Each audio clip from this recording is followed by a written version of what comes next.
Welcome back to the Classic Soap Operas podcast.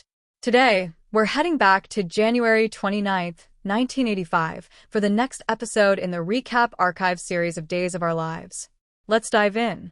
Okay, let's dive right in. Imagine you've got like a stack of notes, maybe some reports, even bits of script from just one single day in Salem. Right, a place just absolutely buzzing with secrets, multiple crises kind of hitting all at once. Exactly. And that's our source material for this deep dive. It's like we're getting this snapshot, this moment where all these intense situations are converging. Yeah, and the sources, they put you right there in the middle of it. You're hearing the conversations, seeing the interactions as they unfold.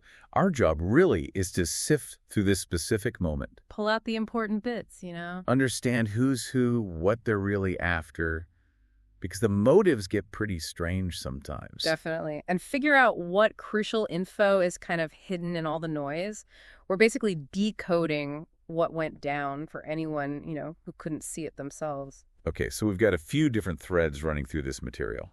Each one's got its own sort of mystery, its own drama. Let's kick off with one that sounds big, like potentially international. Yeah, the Diamond Ice mystery. It starts, according to the sources, with this report from Bo. He was involved somehow with a Russian ship, part of this ice show's setup. And you noticed something specific while working. Diamond-shaped ice molds, just sitting there. Okay, seemingly minor detail, but then Shane hears about this. And bam. He immediately connects it to something Bronsky, another key player here, had mentioned earlier. Yeah. This phrase, diamond ice. So the immediate theory, right from the sources, is maybe the prism, this valuable thing everyone's after, maybe it's hidden inside one of those molds. Plausible, right. So they need confirmation. They need info straight from Bronsky. And the job falls to Kimberly. The sources kind of suggest she's expected to, use her charm. Turn it on, yeah.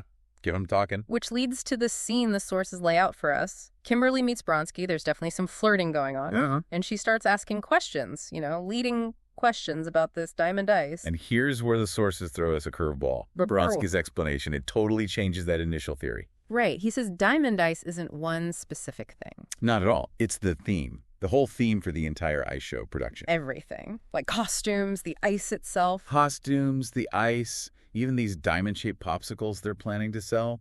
He does say, the prism could maybe be hidden in a popsicle, theoretically. Oh, okay.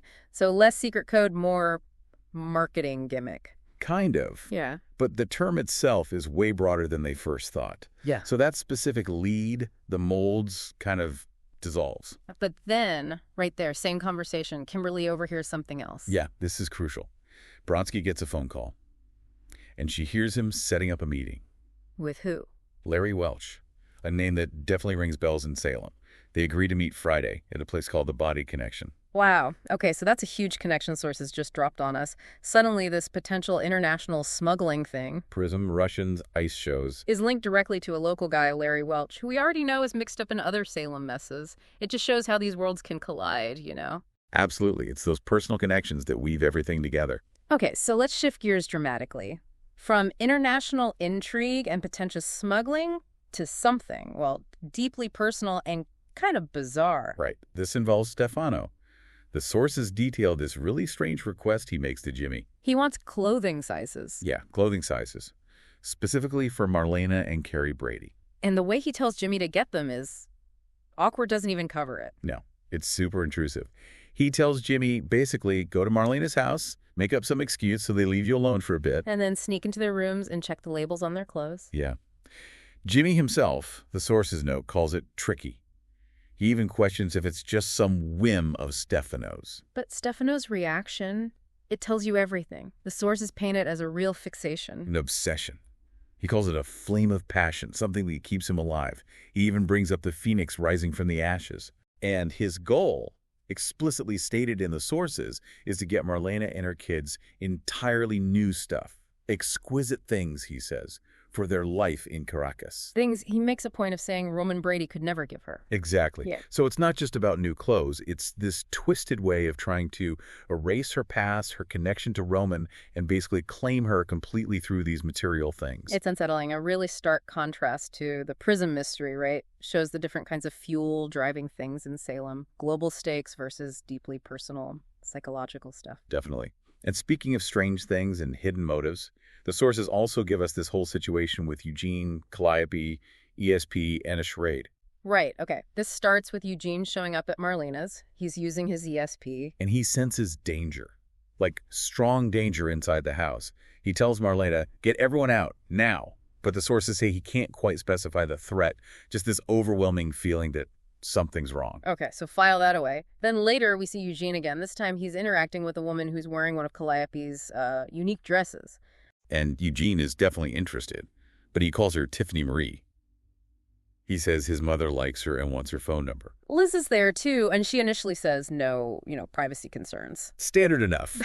But then she does a quick pivot. She says, hey, how about I set up a dinner date for you and Tiffany at my place? Just pick her up here. Smooth. Eugene leaves, happy, and then the sources hit us with the reveal. The woman is Calliope. She's pretending to be this Tiffany Marie, and Liz set the whole thing up. Why? What's the point of this elaborate deception? It all ties back to Eugene's grandfather's will.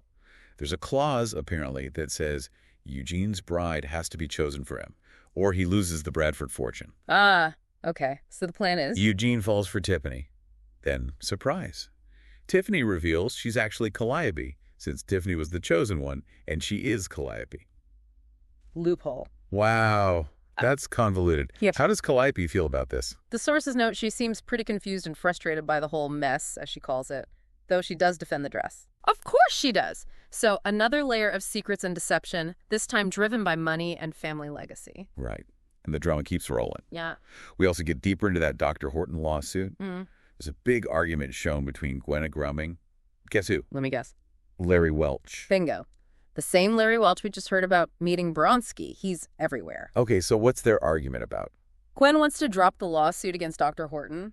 The sources show her explaining she's looked into it hard, and there's just no solid evidence. Makes sense. But Larry? Larry is furious. He insists they push forward. And his reason? Laid bare in the sources. Pure revenge. Against Dr. Horton. Against the whole Horton family, really. Specifically, Hope and her grandmother. He blames them for ruining his career, and this lawsuit is his way of hitting back. So it's not about justice for the supposed victim, Salaka? Doesn't sound like it. Not for Larry. They even discuss the key piece they've been missing. Paul Salaka's medical alert bracelet. They can't prove Dr. Horton took it off him after supposedly injecting him on New Year's Eve. Gwen says the proof just isn't there. Okay, lack of proof. Then, plot twist. Big one. Marie, Dr. Horton's daughter, picks up his jacket from the dry cleaner. And guess what she finds in the pocket?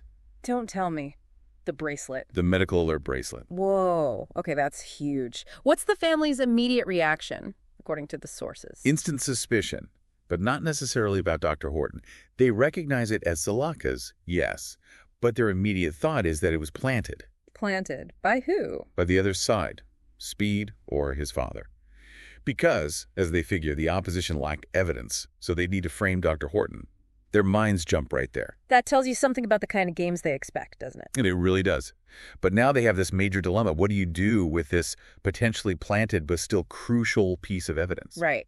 The sources show them deciding. They have to turn it over to the police. Even though it could seriously hurt Dr. Horton's case, they say withholding evidence is wrong. So ethics went out. But they have a strategy, right? Yeah, immediately they're thinking, we need to prove which jacket this was found in. Prove it wasn't the one he wore on New Year's Eve. Maybe dry cleaner records, something like that. Damage control. Meanwhile, Larry's not waiting around. He's still on his revenge pattern. Oh, yeah. The sources show him getting desperate. He calls up this guy, Chet Lambert, described as a smear artist. Ominous style. And Larry offers him smoking dirt on Dr. Horton, wants him to print it right away. Just pure character assassination. But then... Unexpected intervention. Gwen overhears the call. No way. Yes. And she jumps in forcefully, warns Chet that Larry is lying, threatens him if he prints any of it. And it works. Seems like it, yeah. The sources suggest she shut down that immediate smear attempt, at least for now. Wow. Gwen really stepped up there. She did. And, underneath all these huge, dramatic plots, the sources also remind us about Melissa. Yeah. The backdrop to all this. She ran away, right, after being accused of drug dealing. Exactly. And the sources highlight how the newspapers are covering the accusation. And because she's missing, it just makes her look guilty. Even though her family is adamant she's innocent. Right. It just conveys this layer of quiet, deep worry. The family's trying to find her, hoping she'll contact someone. It shows the personal fallout, from these public scandals. Okay, so we've unpacked a lot.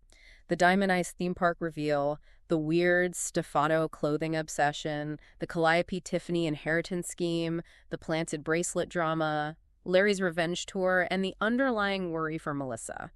How do the sources suggest these threads actually connect? Well, the most glaring connection, as we saw, is Larry Welch. He's a node linking two major plots. The very personal Horton lawsuit driven by his own vendetta. And this potentially much larger Diamond Ice thing through his upcoming meeting with Bronski. It really shows how personal issues can get tangled up in bigger schemes. Absolutely. And then there's this pervasive theme of deception. Calliope pretending to be Tiffany. Because of a will. And that bracelet.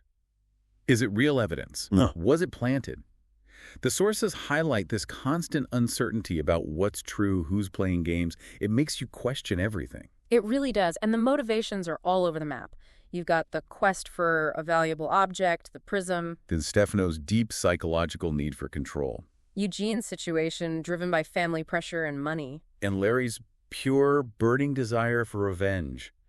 The sources show all these different human drivers crashing into each other. And how information moves or doesn't move is key too. Kimberly actively seeking it, Jimmy being ordered to sneak around for it. But also Eugene's ESP just popping up, the dry cleaner accidentally finding the bracelet, Kimberly just happening to overhear that crucial call. Yeah, information seems to appear almost randomly sometimes, but it can change everything. And it can clearly be manipulated, like with the charade or the potential planting of the bracelet. It paints a picture, for anyone trying to understand what happened, of just how tangled these situations are. Multiple things happening at once, personal lives intersecting with maybe larger plots. And how someone's personal agenda can totally derail or complicate something else entirely. Right. And, the way these characters are struggling to figure out what's really going on, who to trust, which piece of info matters. It feels familiar, doesn't it? A bit like trying to navigate the flood of information we all deal with every day. Exactly. Trying to find the signal in the noise. So this deep dive into just one slice of time in Salem, it's shown us the surprisingly mundane truth behind Diamond Ice, but also its new link to Larry Welch. We've seen Stefano's disturbing obsession driving his actions, the bizarre Calliope Tiffany charade born from a will, the high-stakes discovery of that bracelet and the ethical tightrope it creates, and the constant hum of worry for Melissa. It's a really dense, complex snapshot. So many secrets and hidden motives. It really is, and maybe it leaves us, and you listening, with something to think about. In a world where the truth can be so slippery, maybe hidden in a marketing theme, maybe manufactured entirely like that potential bracelet, how do you figure out what information, or even who, you can actually trust? That's a wrap for this episode. If you enjoyed it, please subscribe and like and comment for more episodes like this. Thanks for listening.